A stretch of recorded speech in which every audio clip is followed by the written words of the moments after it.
detective, and we have a lot of things that we do, and we always seem very unprofessional and like we have a lot of fun on TV, but our job consists of a lot. So as a police detective, we do a lot of things. We started out as just regular police officers doing patrol and whatnot, but now as a police detective, when we are promoted, we do crime scene investigations. Oftentimes, we have a specific field that we do. My field is crimes against children, and so I go to scenes, I take pictures, I do labs and fingerprinting and all sorts of stuff. So another thing that I do as a police detective is I interview people, and I take them into a room like you've seen on movies oftentimes, and I talk to them and I try to piece together all of the different parts of this big puzzle on crimes against children, just like any other detective would do for any different kind of crimes.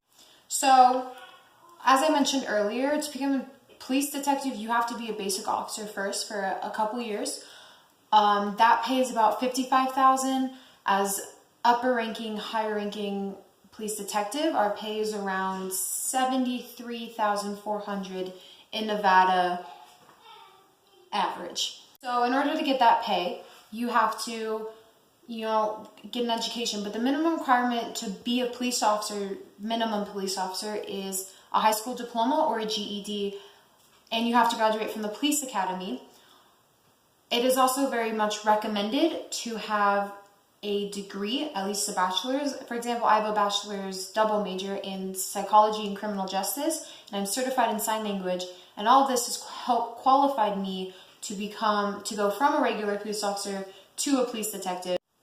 So for if you're going to go get a degree, the recommended degrees would be criminology, criminal justice, psychology, and a language, because criminology, criminal justice will help you understand the system and the law, and then psychology will really help you understand how people work, which helps you become a better detective. And also languages are really nice. There's a lot of Spanish-speaking detectives and police officers, which really help, especially in certain places where you might be a police detective or a police officer. You can talk with the people. For me, sign language is very unique and helpful, because that means I can go to places where maybe the child who has been assaulted or whatever is deaf, or the parents, something like that, and that makes it very unique and makes it myself a very more valuable piece. So the other important education aspect of becoming a police detective or a police officer is the police academy, which is a couple to a few months. And it's very important because not only do you learn, the inner workings of just police academies, and especially the one you would go to in the state you want to be a police officer or police detective, but you get your physical training, which is very, very needed, even if you're going to be a police detective and you sit and interview people, because you never know when you have to chase someone or shoot and those sort of things. The idea of education is the skills you're required to be able to use and have for this job, which include and are not limited to, you have good reading comprehension, great problem solving skills, especially for complex problems, which you will be solving a lot of. You also need to be able to think clearly and make decisive decisions, and be able to work with others is a big one. You also need to have active listening and speaking skills.